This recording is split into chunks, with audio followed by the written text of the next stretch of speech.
السلام علیکم۔ آج ہم ایک ٹیبلٹ کا ریویو کریں گے جس کا نام ہے ایسو۔ یہ شیگن فارماسیوٹیکلز کا برانڈ ہے جو کہ ایک پاکستانی کمپنی ہے۔ اس کا جینیرک فارمولا ایسومیپرازول ہے۔ یہ دراصل اومیپرازول کی جدید اور بہتر شکل ہے۔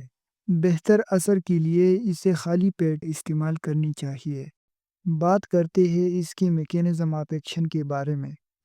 یہ دوا معدے میں موجود ایک خاص انزائم ہائیڈروجن پوٹاشیم ایٹیپیز، جسے پروٹون پمپ بھی کہا جاتا ہے، کو مستقل طور پر بلاک کر دیتی ہے۔ اس طرح یہ تیزاب یعنی معدے کے ایسڈ بنانے کے آخری مرحلے کو روک دیتی ہے، جس کی وجہ سے ایسڈ کی سیکریشن کم ہو جاتی ہے۔ بات کرتے ہیں اس دوا کی یوزز کے بارے میں۔ یہ دوا درج ذیل بیماریوں میں استعمال ہوتی ہے۔ گرڈ یا ایسڈ ریفلکس، یہ ایک ایسی حالت ہوتی ہے جس میں معدے کا تیزاب خوراک کی نالی سے منہ تک آ جاتا ہے، جس کی وجہ سے سینے میں جلن اور منہ کا ذائقہ خراب ہوتا ہے۔ معدے اور آنتوں کی السر، معدے یا آنتوں کے اندر زخم یا چالے بننے کی صورت میں یہ دوا فائدہ مند ثابت ہوتی ہے۔ منہ کے زخم، منہ میں بننے والی چالوں یا زخموں میں یہ دوا آرام دیتی ہے۔ اکثر درد کم کرنے والی دواؤں کی استعمال سے معدہ زخمی ہو جاتا ہے۔ ایسی صورت میں یہ دوا معدے کے زخم کو ٹھیک کرنے یا زخم سے بچاؤ کے لیے دی جاتی ہے۔ ایچ پائلوری انفیکشن، یہ بیکٹیریا معدے میں السر پیدا کرتا ہے۔ اس حالت میں یہ دوا اینٹی بائیوٹکس کے ساتھ استعمال کی جاتی ہے۔ زولنگر ایلیسن سنڈروم، یہ ایک نایاب بیماری ہے جس میں معدہ ضرورت سے زیادہ تیزاب پیدا کرتا ہے۔ ڈسپیپسیا، بدہضمی، پیٹ کا پھولنا یا پیٹ میں بھاری پن کی کیفیت میں یہ دوا مفید ہے۔ اسپریشن پریونشن، سرجری کے دوران معدے کا تیزاب پھیپھڑوں میں جانے سے بچانے کے لیے یہ دوا استعمال کی جاتی ہے۔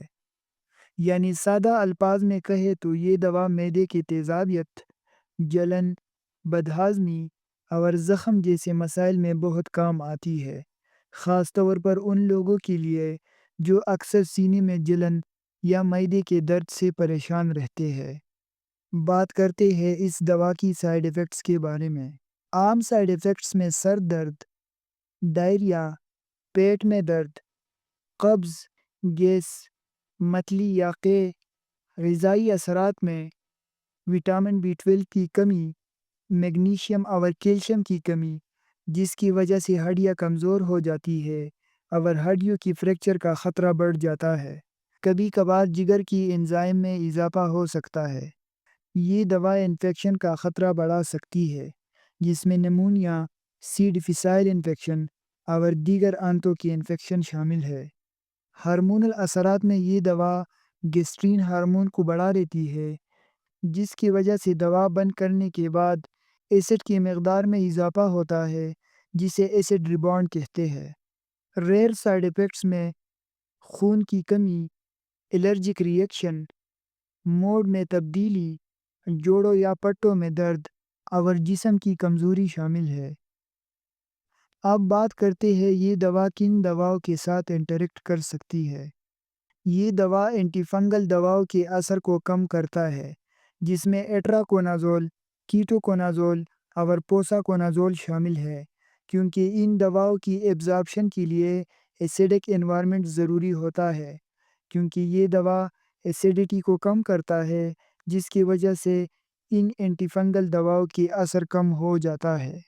ایسومیپرازول جگر میں موجود ایک خاص انزائم سائٹوکروم 2C19 کو انہبٹ کرتا ہے، جس کی وجہ سے ڈائزیپام، سیٹالوپرام، ایمیپرامین، کلومیپرامین اور پیناٹائن کی لیول خون میں بڑھ جاتی ہے، جس کی وجہ سے ڈوز ایڈجسٹمنٹ کی ضرورت ہوتی ہے۔ کلیریترومائسین اور ووریکونازول، یہ ایسومیپرازول کی مقدار کو خون میں بڑھاتی ہے۔ یہ دوا خون پتلا کرنے والی دوائی کلوپیڈوگریل کی اثر کو کم کرتی ہے۔ یہ دوا ڈیجاکسین، ٹیکرولیمس اور میتھوٹریگزیٹ ان دواؤں کی ایفیکٹ کو بڑھا سکتی ہے، کیونکہ یہ ان کی لیول کو انکریز کرتی ہے، جس کی وجہ سے ٹاکسیسٹی کا رسک بڑھ جاتا ہے۔